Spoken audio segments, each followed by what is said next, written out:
Good evening to everyone joining in from India. Good afternoon to all our Middle Eastern, European, and African folks, and good morning to everyone who has dialed from the West. I'm Moin Naik, and I'm representing Seed Global Education today. We are a higher education firm based out in the United Kingdom, and we help high potential students like yourselves who have joined this call today in making their dream of either studying an MBA or a business master's in top global universities a dream reality. We are live right now. I can see many of you all have started streaming in on YouTube, and I can see many of you all have dialed in on this call as well. So if you can let us know in the chat, which city are you dialing in from? Which city exactly you're dialing in from? You can use the chat box for putting up your answers. And we have students joining in from Jaipur. More students are dialing in as well as we go about with this. We have students from Maharashtra as well, from Nagpur and Maharashtra. Many of the students are joining in from Goa, from Mumbai, from Delhi as well. We have Samir who has joined us from Peshawar, from Pakistan. That's quite wonderful. Students from across the lengths and breadths of the country, as well as from the entire region, have joined this call today. All right. So today we have got an exclusive session for the next 60 minutes on digital transformation with today's technologies.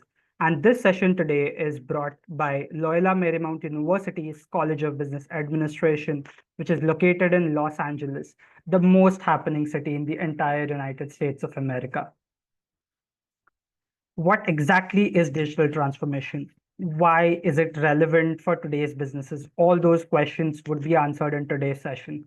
What we would be learning about the practical applications of artificial intelligence, Internet of Things, and immersive technologies across the industry.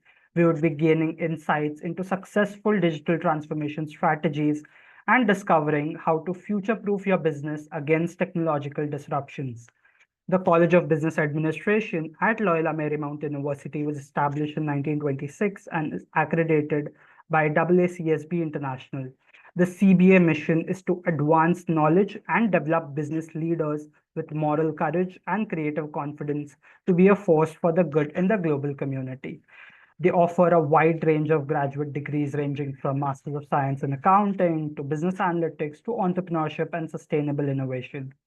So before we go ahead with the next segment for this today's session, I have a quick poll for everyone who has joined in this chat. And here it is on your screens. If you can let me know what is your primary goal for attending this masterclass today, whether it is to understand the basics of digital transformation, whether it is to learn more about the practical applications of new technologies, the emerging ones, to explore potential career paths in this particular domain, to understand how digital transformation can benefit businesses, and to learn more about the university programs offered by LMU College of Business Administration. All right, we would be waiting for another 10 seconds until all of you put in your answers.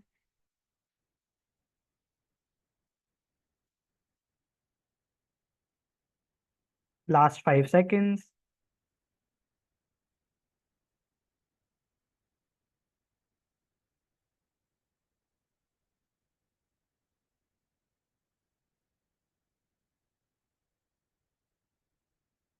With this, we are now ending this poll. Yep, and that's quite a staggering number. About 65% of you want to learn more about the practical applications of the new technologies and the potential career paths in this particular field. With this, I now introduce both the dignitaries who have joined us today. First up, we have Dr. Mangal, who is a clinical associate professor of information systems and business analytics at the Loyola Marymount University. She has worked at multiple institutions where she has served as a lead researcher in the Global BIT Business and Information Technologies project and received grant funding and published 4 books and several research papers. We are grateful to have you with us, Dr. Mangal. Along with that, we also have Ms. Emily Agnolo, who is the Assistant Director of Graduate Recruitment at the Loyola Marymount University. Emily has an experience of more than 7 years in admissions and is passionate about working with students to help them take the next step in their career through enhancing their education. Thank you so much, Emily, for joining us today. With this, I now hand over the floor to Ms. Mangal. Thank you, Moin. I will share my screen.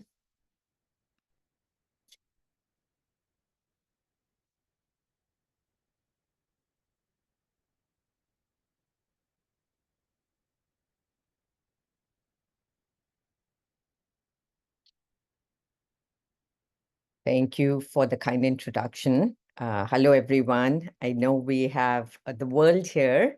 Today, I am going to be sharing some of what's happening with digital transformation with cutting edge technologies or fourth industrial revolution technologies.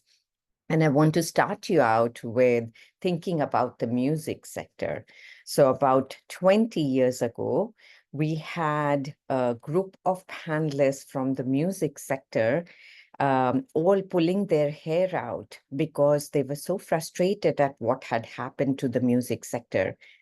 If some of you may remember, that was the time when Napster had come out, and people were able to download music for free. How could that be possible was the question that the bigwigs in the music industry were asking. That was the time when the value chain for the music sector looked something like this. The figure that I have, the visual that I have on my screen, essentially there are consumers, there were consumers like you and I who like to listen to music. And the big gorillas there were these music companies, these music studios. You're probably familiar with some of these, like Sony Music, Warner Music, and others. And then there was the artist. So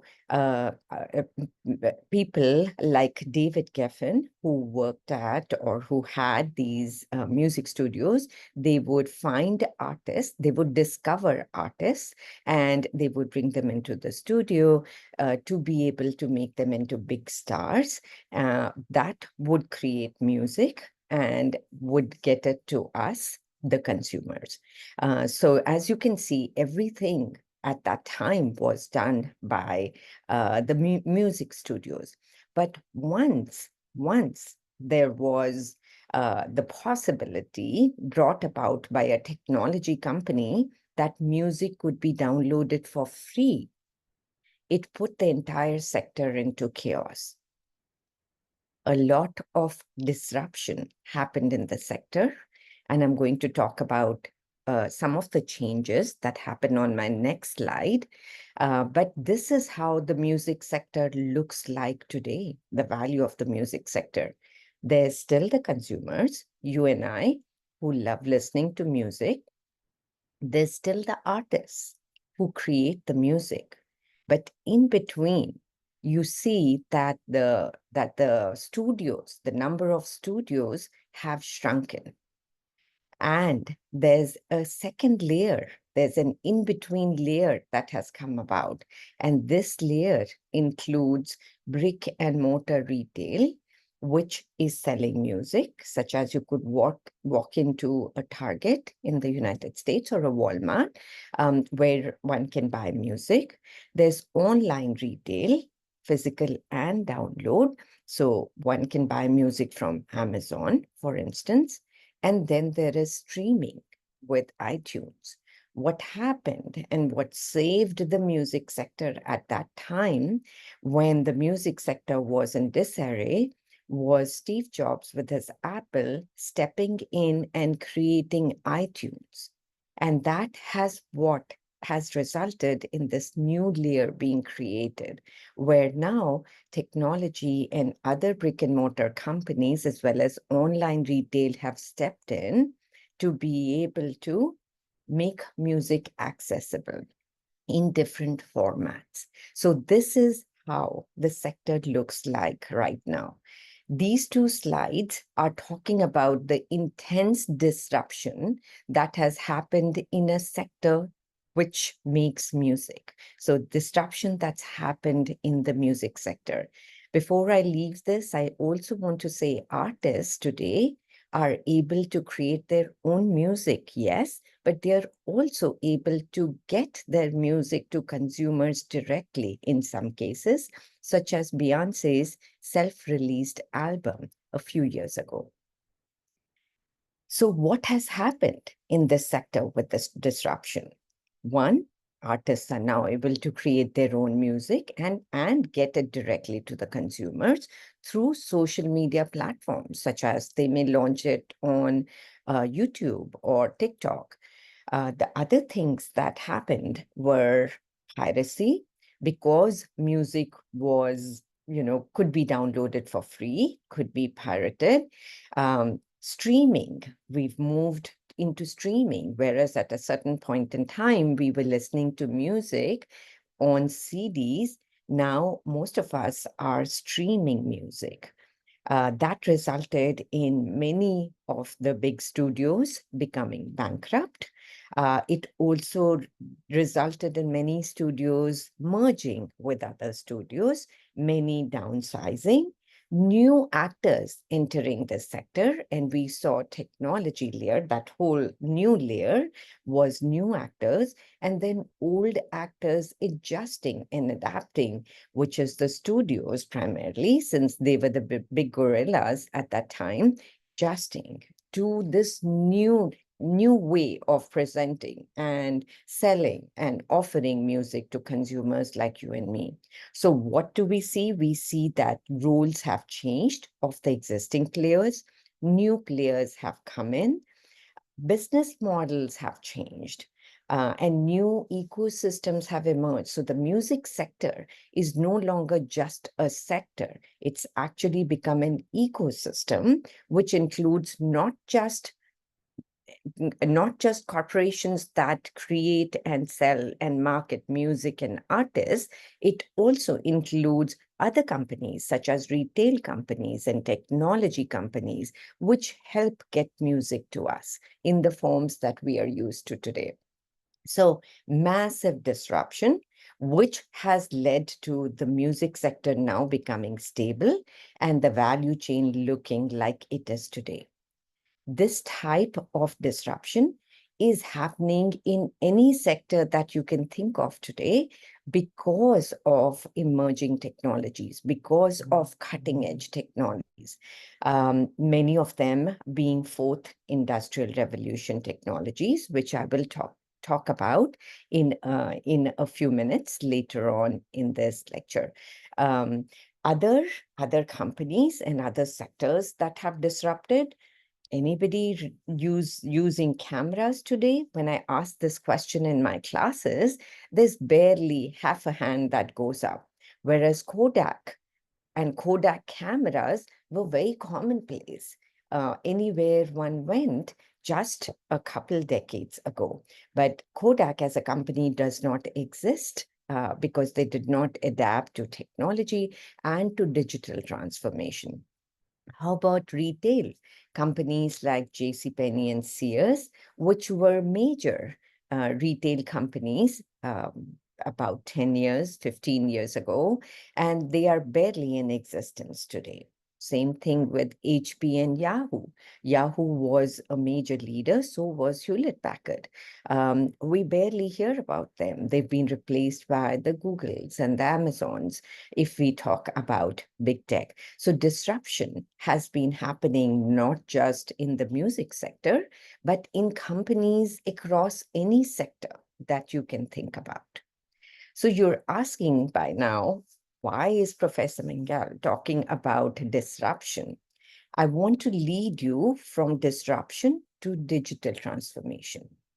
Because when sectors start disrupting is when businesses start realizing that they need to digitally transform.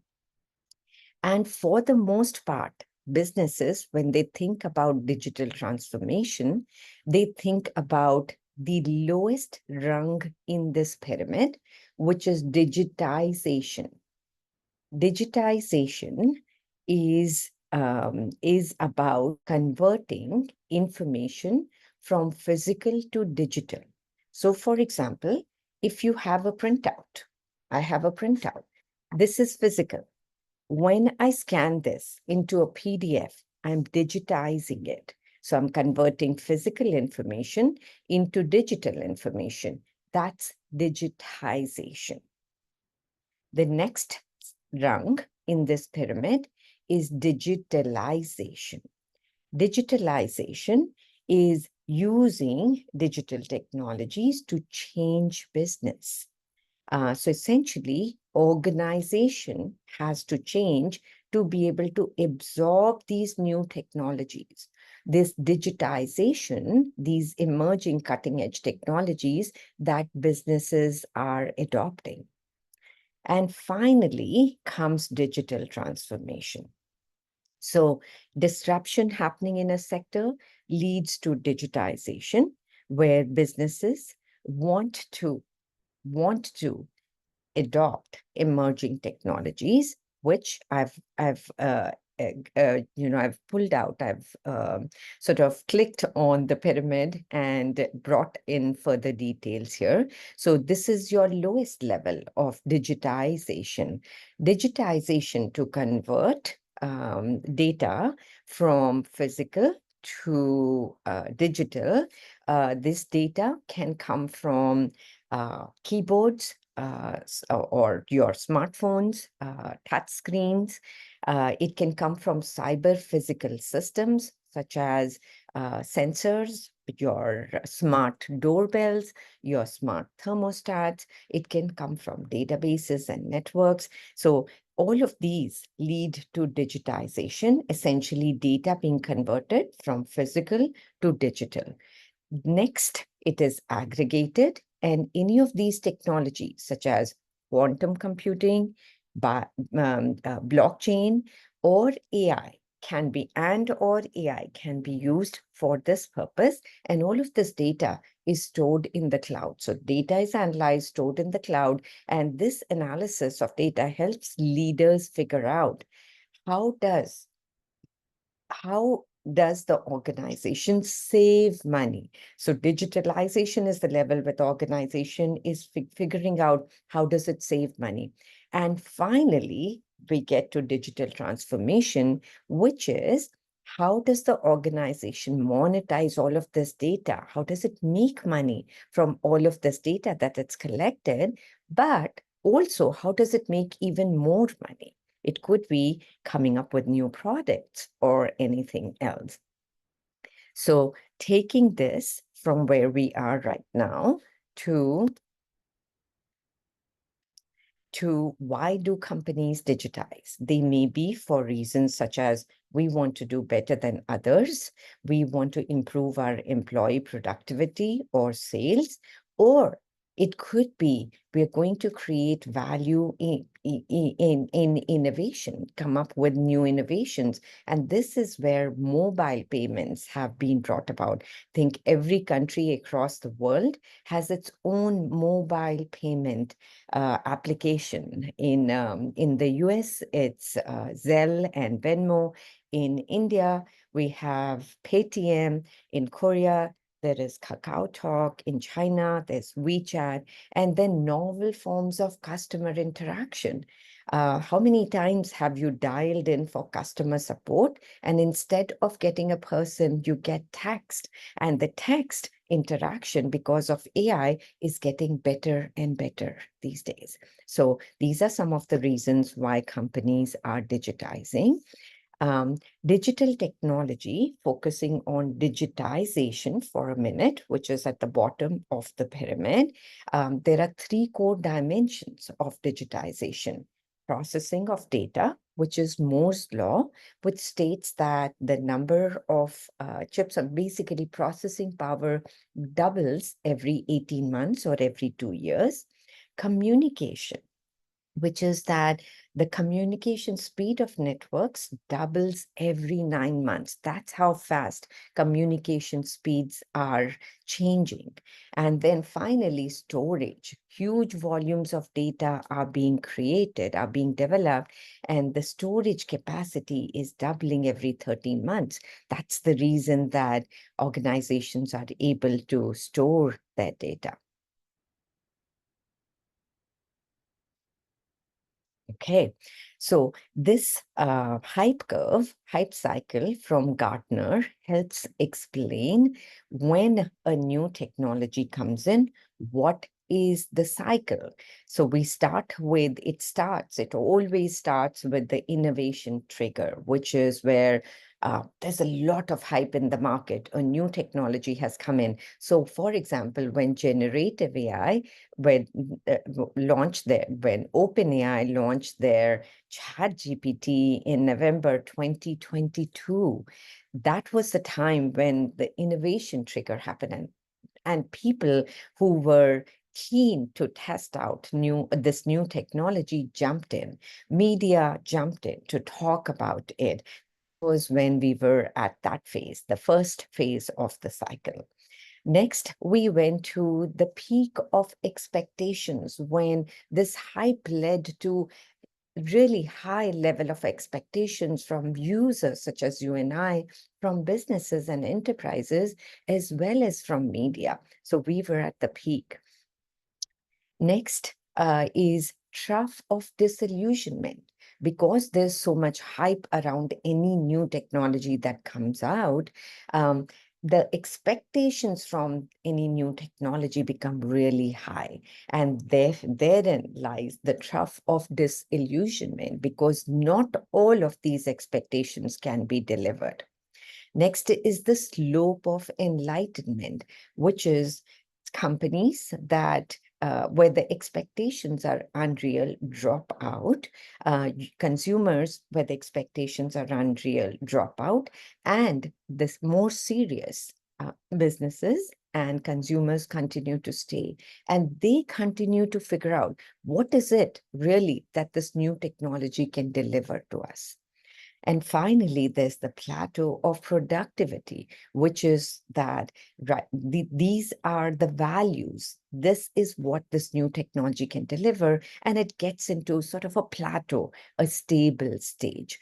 This hype cycle you will see for any technology. I've seen it for multiple technologies as I've been working in this space of technology and business for the last 20 years. So we should understand what are these technologies and where do they fit in. To do that, I want to introduce to you the industrial revolutions. We are currently in our fourth industrial revolution.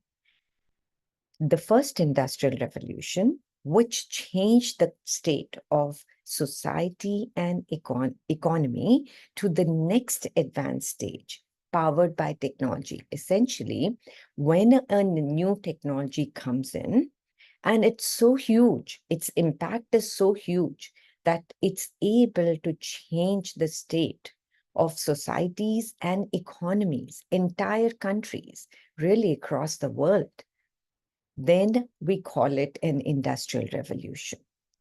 So the first industrial revolution happened in the 1970s when mechanization, essentially steam and power, industrialization was beginning to set in.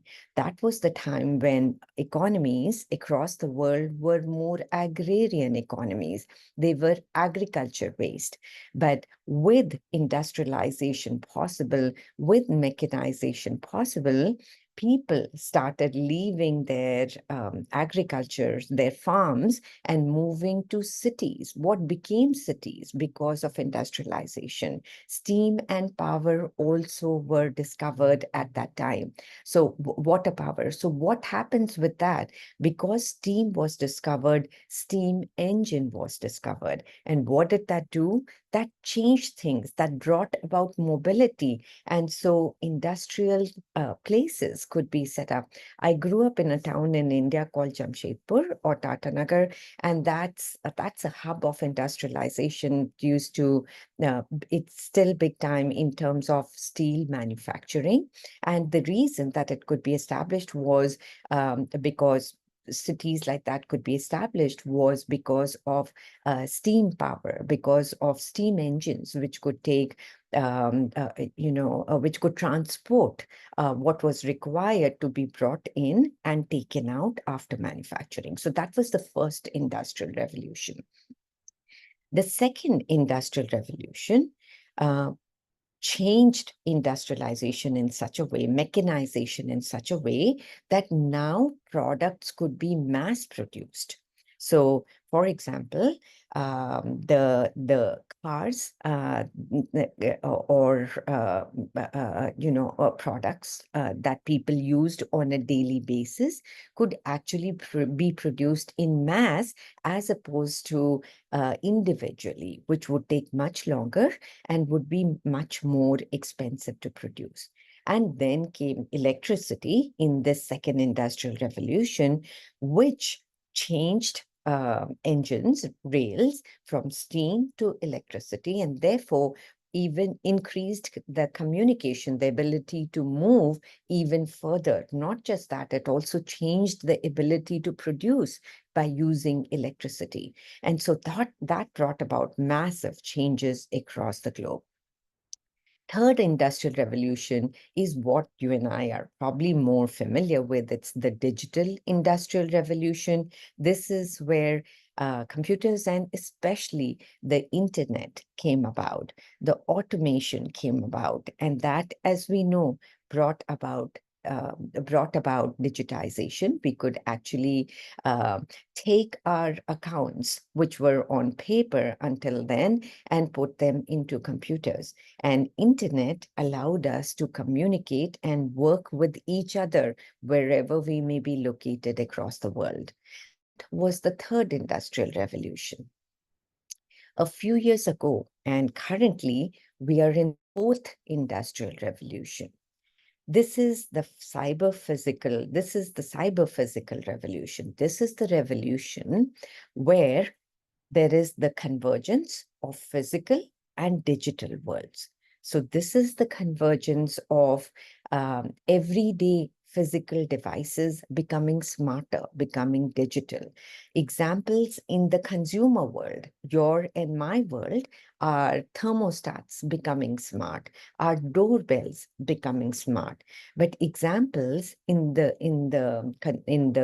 business world are digital twins, for instance, where physical devices, replicas, digital replicas of physical plants, physical factories, physical institutions, entities are made in the digital world. And what happens?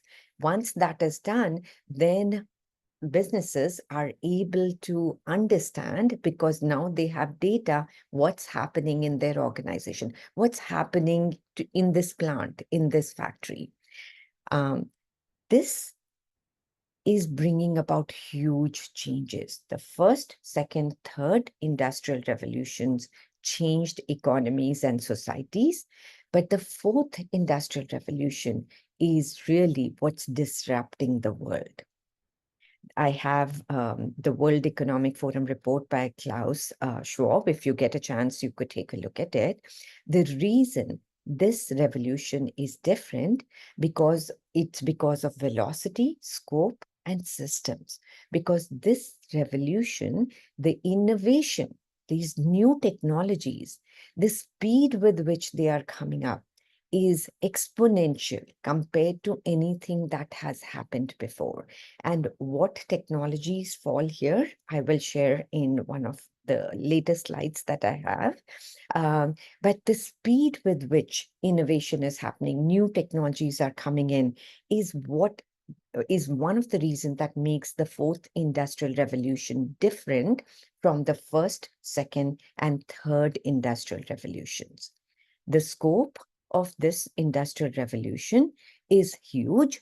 Not only is it cutting across every sector, so whether you think about healthcare, in the past, to be able to see a doctor, I would have to pick up the phone and make an appointment, go in to see my doctor, and then ask my doctor to give me printed test results.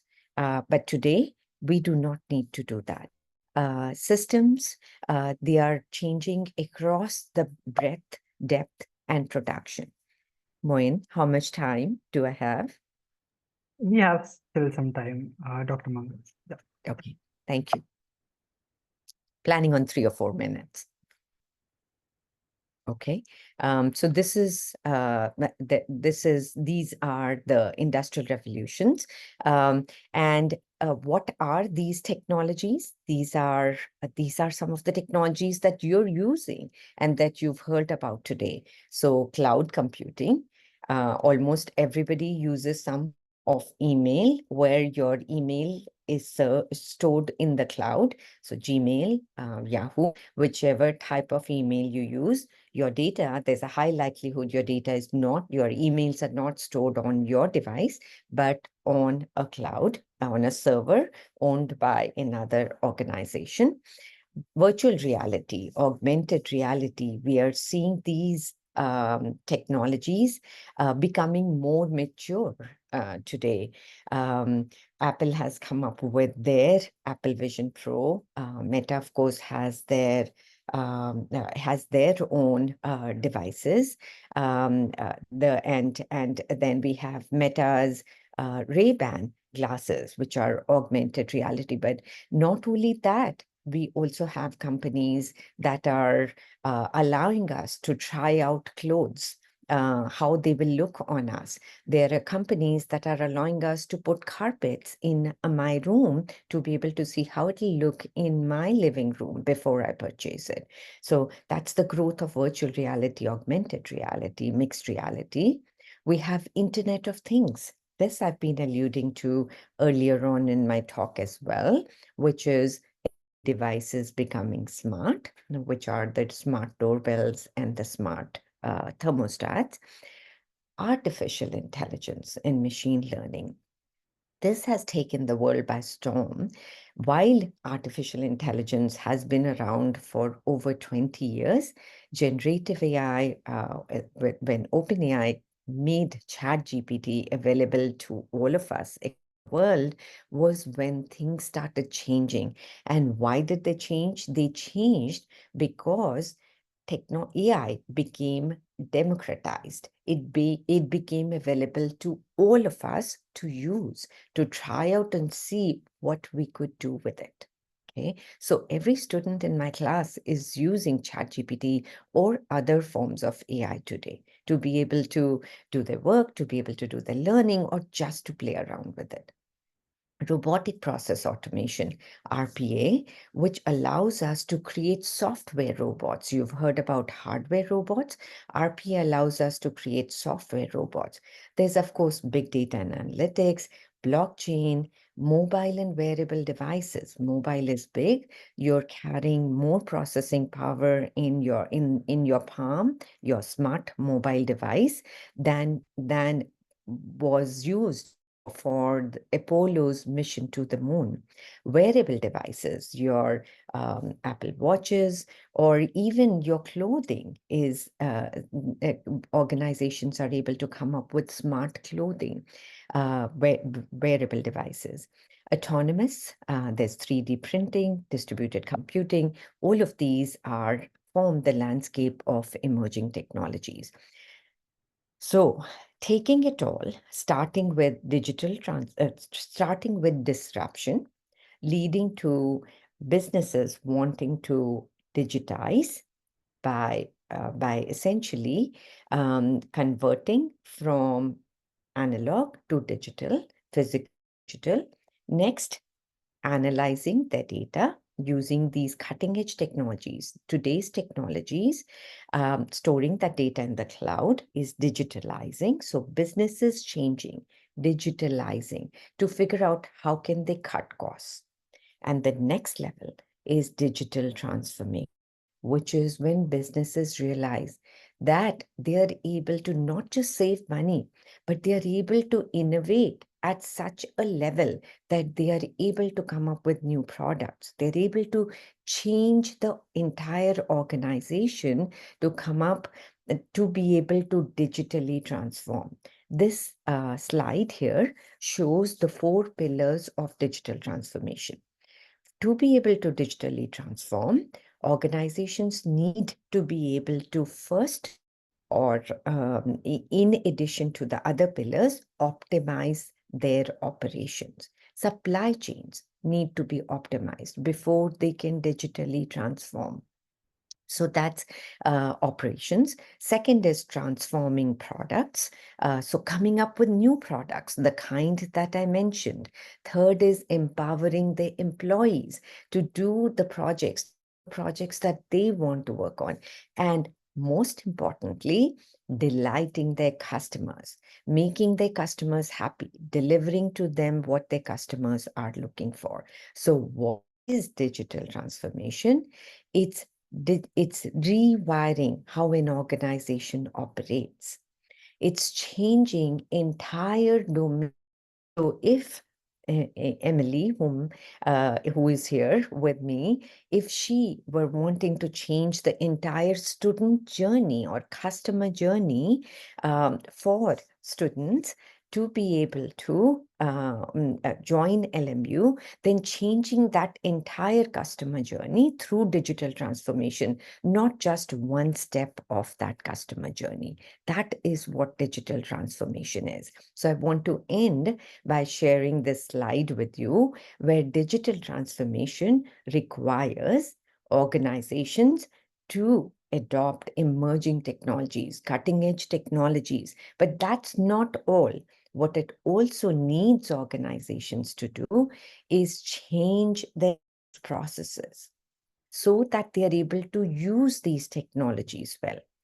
It also requires organizations to shift culturally, to be able to have a mind of data-driven decision making, for instance, agile development. All of that is a cultural shift. And finally, for organizations to think of different types of business models, not just using the taxi cab to go from point A to point B, but to think like an Uber to get from point A to point B in terms of changing the business models. Thank you.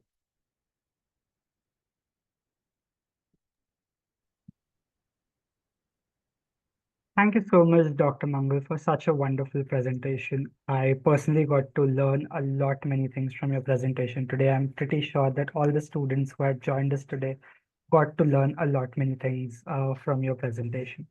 Thank you so much. Before we begin and move further, having a quick poll question for everyone on the call. Just give me a minute.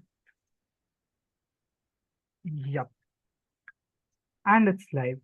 Which role do you find most interesting in the context of digital transformation? Do you think is it being a data scientist or digital transformation consultant or a AI specialist or an IoT engineer, or is it a different domain?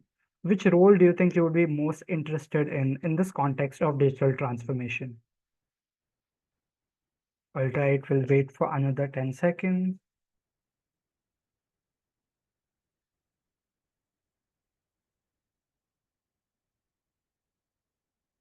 Last 5 seconds.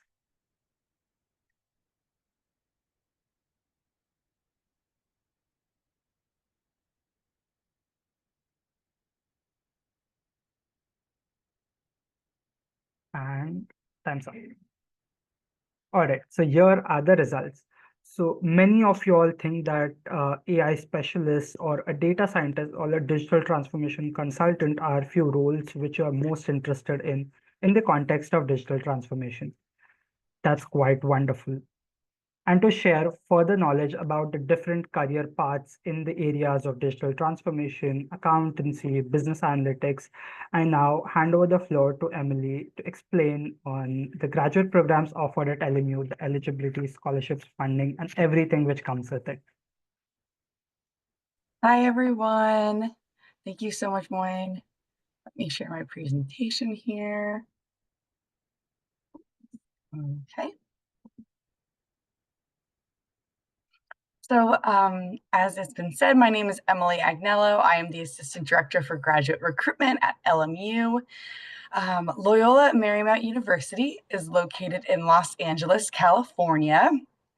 So as you can kind of see from this map here, our campus is located on the west side of LA, and we do have a beautiful, really 360 view of the ocean, the Hollywood Hills. You can even see the Hollywood sign from the edge of our campus. A few things to point out, we are right by Venice Beach. As I said, you can see that Hollywood sign. And now we are excited to say we are right down the street from where the summer 2028 Olympics are being held. So we're right in the middle of everything going on in LA. We're also really close to a ton of large companies who kind of are located in the Silicon Beach area, is what we call it. So everything from Google, Yahoo, Meta, they all have big offices in our area. A little bit about LMU as a whole. We were founded in 1911, so we've been around for a little bit.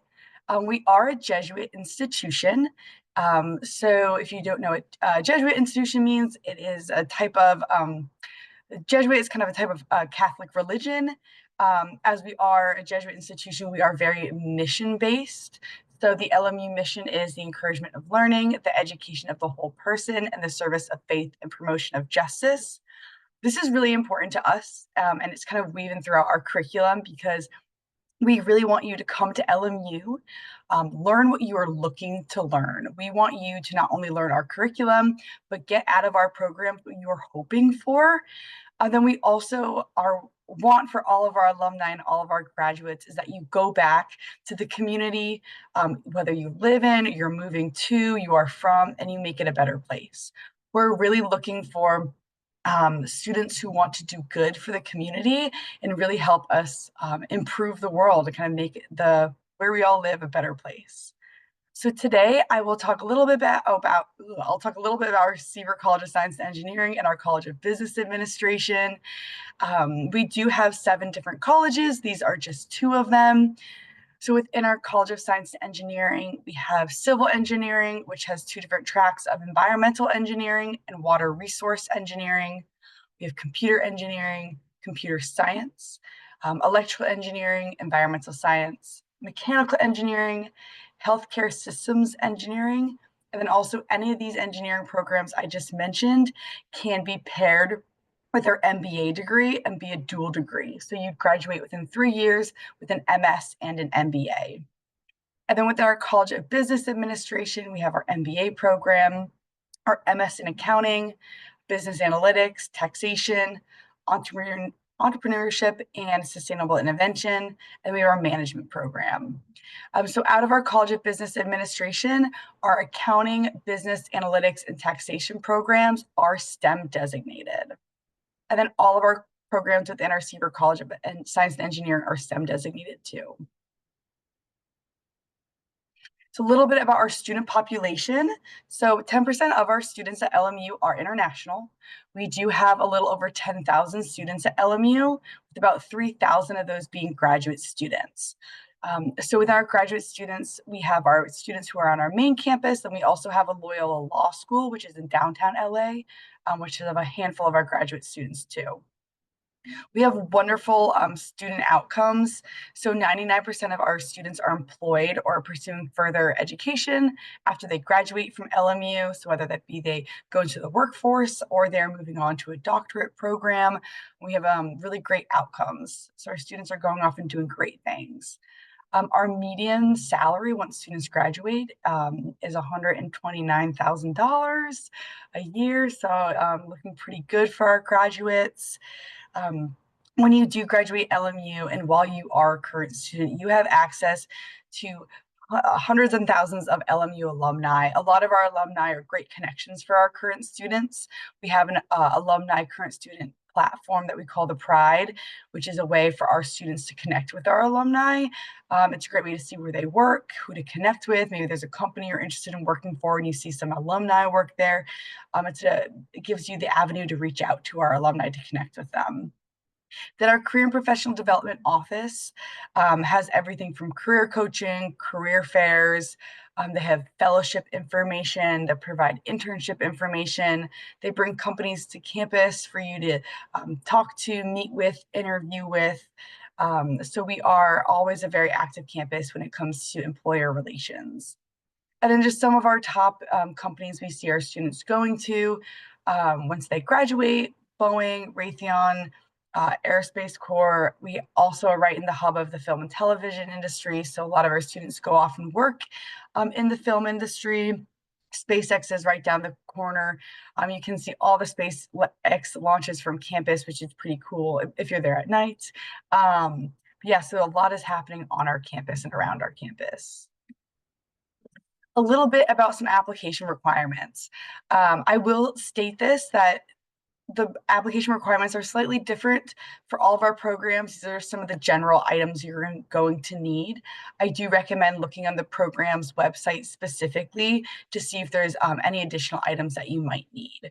So we do require a bachelor's degree, a 3.0 or higher GPA. I know for our business analytics program, if you have a 3.3 or higher, the GRE or GMAT is not required. I know they consider lower GPAs without the GRE or GMAT, but if you do have below that 3.3 GPA, they will encourage you to submit those scores too. A resume, a personal statement. Personal statement really state, why you're interested in the program and why you're interested in LMU. Letters of recommendation, we do require official transcripts and official transcript evaluations. So that means an official transcript is being sent to us directly from your institution. It can be sent electronically or by mail. Then we do require a third-party transcript evaluation from a US-based transcript evaluation company. So World Education Services, ECE, IEE, Spantran, one of those third-party companies. And then we do require a language proficiency test. The TOEFL, IELTS, or Duolingo is what we accept. The language proficiency can be waived. You do have to reach out to us if you are interested in that. And then for being here today, we do offer you all an application fee waiver. So when you start your application on the additional materials or additional information tab, you will enter the promo code SEED, and that will waive your application fee for you. Then a little bit about scholarships and application deadlines. So you can see we do offer graduate and research assistantships. So these are opportunities for you to work on campus, work on research, work with a faculty member, or in just a regular office on campus. Our graduate and research assistants are paid $19 per hour, and you typically can work up to 20 hours a week. These opportunities will be posted on our student job board once you are, which you'll have access to once you're admitted to the programs. Typically, they're posted right before the semester begins, and then you can elect if you want that money to go into your pocket or towards your tuition. Then we do offer merit-based scholarships, both for our College of Science and Engineering and for our College of Business Administration. Our merit-based scholarships are provided upon admission. So they will evaluate your application, and based off the strength of your application, with your acceptance, you would receive a scholarship offer at the same time. And then we do participate in the SEED Scholarship Fund. So as you are all participants in SEED, you can go onto their website and look at the scholarships we offer. We do have specific scholarships for our College of Business Administration and for our College of Science and Engineering. And then there's that application fee waiver code just in case again. And then for our application deadlines, as you can see, they're different depending on which college and which program you're interested in.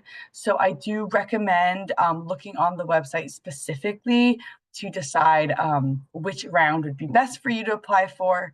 I do always encourage all students to apply sooner than later. The sooner you apply, the more money there is for scholarships. So definitely get that application submitted as soon as you're ready, because it will benefit you in the end.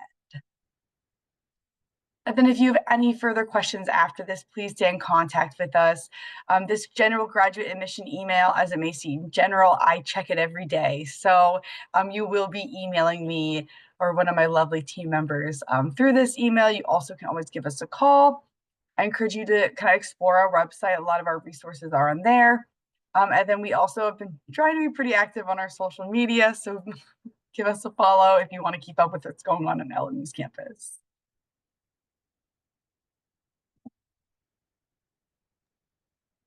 All right. Thank you so much, Emily, for such a wonderful presentation. Second, yep. There have been quite a lot of questions which have come in on the chat for Dr. Mangal. Unfortunately, I guess she had to drop off from the call. But Mm. Emily, apart from the questions which you were quite prompt to answer from the students which came through, there are a couple of questions which have come on the chat as well. One of them says, can you tell us a bit more about how the student life is in Los Angeles, being near to Silicon Valley? What all things, what all resources are available to the students at the LMU campus, especially international students? Yeah, so our international students and our student population in general, there's always something happening on campus. A big thing for our graduate students is there is a group called the Graduate Students of LMU, so GSLMU, and there's a representative from every college on the GSLMU executive board, and they host a ton of social events, professional development events for our graduate students. So I know they had their winter ball, so it's kind of like a big party for our graduate students the other month. They've taken our grad students to go to Top Golf, which is like a Top Golf, like a big driving range, golfing. They've done axe throwing, they've done pumpkin carving. They do all these fun events, and it brings together all of our graduate students from all colleges in order to come together and socialize. I know they partnered with our career and professional development the other month, and they did a professional headshot day. So we do have professional photographers on campus who come and will kind of walk around campus with you and take some good headshots of you, which is just as important when looking for a job. You always want to make sure your LinkedIn photo looks good and is up to date. So they do a handful of different things for our students more socially. And then we also have on campus, we have Wellness Wednesdays. So every Wednesday, there's a big market on campus, and there's different food vendors, shops, different resources for our students. We also have an on campus gym, intramural sports. So if you're interested in soccer or volleyball, there's a ton of different activities for you to get involved with on campus. We do have Division I sports, so we are D1 school athletically. So we have a really great basketball team, women's beach volleyball team. Our men's soccer team made it to the Elite Eight the other year. So it's very lively when it comes to everything going on campus. That's wonderful to hear, Emily. Quite a happening place to be at, Loyola Marymount University. Emily, couple of questions which have come in, which students have been asking as to they don't have a work experience, would they be admitted to the program? They have a particularly low test score or a low UG test score as well, UG CGPA as well. Would they again be admitted to the program? If you can let all the students who are there in this particular meeting today know as to how does the holistic review of an application come into picture? What are the key ingredients which decision makers do look forward to in a profile? Yeah, so when we're reviewing applications, we do, as Moin mentioned, a holistic review. So we are looking at your GPA, we're looking at your work experience, and if you're currently an undergraduate student, even just your involvement on campus, we understand that you are a full-time student and maybe working isn't in the schedule for you. So kind of how you're involved on campus. We're looking at your personal statement and as to why you're interested, why you believe LMU is the best school for you. We're looking at those letters of recommendation. So seeing what your faculty members and your peers, your supervisors are saying about you and your ability as a student, as a person, in the future. So we do look at all pieces of your application. And if you do submit those test scores also, if you have a lower GPA, they're all important pieces, but there's no one piece that's more important than the next. So we are going to take a look at all your materials and see how you would do holistically in our program. So say you might not have the highest GPA, but your faculty members who write your letters of recommendation are raving about you. They are saying that you are the hardest working student they've ever had. Your dedication is incredible. We're going to take all of those pieces into consideration while we're looking at that application. Thank you so much for that, Emily. That should definitely help most of the students who have joined this call today. One common question, Emily, which does come up from students is who should their recommenders be? Who should be the individuals from whom they should get their letter of recommendation? What are the details that should be mentioned in their LORs? If you can highlight a bit more on that. Yes. So when it comes to letters of recommendation, we're looking for strong letters of recommendation. So what that means is maybe it doesn't have to be from, the dean of your college, but it can be from the person who knows you the best within your college. So we don't want just a generic letter of recommendation being like, I know this student, they have graduated from the program. We want to know how you were in the classroom. We want to know more about the relationship you developed with your professors, the research you did, the extra mile you went in the classes, and the people who know you best are going to be able to write those strong letters of recommendation. So in them, we're really just looking for how you are in the classroom, how you are in the workplace, if you might have already graduated, and maybe your supervisor is the strongest letter of recommendation for you. We want to know about your work ethic, your study ethic. So, really, just a holistic view of you as a person and how you would add to our program at LMU. Thank you so much for that, Emily. Also, another heads up for all the students who have joined on the call today, Loyola Marymount University's College of Business Administration, as well as Frank R. Seaver College of Engineering, both of them are offering exclusive scholarships in partnership with Seed Global Education. The scholarship details are available on the website scholarships.seedglobaleducation.com. The link to apply for these scholarships is also put up in the chat. The final round deadline for applying for these scholarships is 15th of March. So if you are looking forward to going ahead and putting up an application, studying at one of the best engineering as well as business school in the West Coast of the United States of America at Loyola Marymount University, then go ahead and apply now. Yeah. One last question, Emily, before we close with this session. A particular question has come up on the chat to me, and I feel many of the students look forward to knowing a bit more about this as well. If we can highlight more on the career services part at Loyola Marymount University. Along with that, if someone is looking forward to building their own startup, as we all know, many students look forward to going to the Silicon Valley. So if students are looking forward to building their own startup, what guidance, what leadership initiatives are available at the LMU campus which would be beneficial for the students? Yeah, great questions. So at LMU, we do have our LMU Career and Professional Development Office. And within this office, we have a career coach for every college.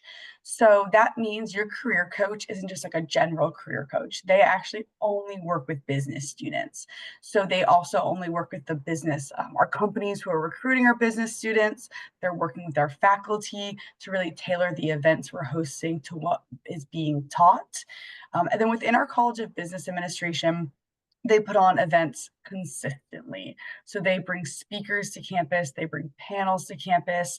We have a lot of really great alumni who come back and will present their business and entrepreneurial journey. We are no lack of professional and career development at LMU. Our career coaches will help you with everything from your resume review. They'll help you with mock interviews. They'll also help you with salary negotiations, which I think is really important because it's always that awkward conversation if you get an offer and you're like, is this actually good? But they will sit down with you and they will look over it with you. And then they'll also be like, I think this is what you should say back. And this is how you say it in the most professional way. So they're here to support you throughout the entire journey. And then for people who do want to start their own companies and have a startup themselves, as I mentioned, a lot of our alumni have done this. One of our alumni started Liquid IV actually, which is like the electrolyte drink in the US, like powder you pour into your water. And they come back to campus and they talk about their experience all of the time. And then we do have that way to connect with alumni through the Pride Network. And I know our College of Business Administration faculty members are always around to talk also.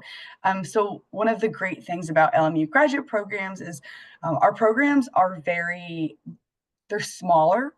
We have smaller class sizes. You will get to know your faculty members. They will know your names.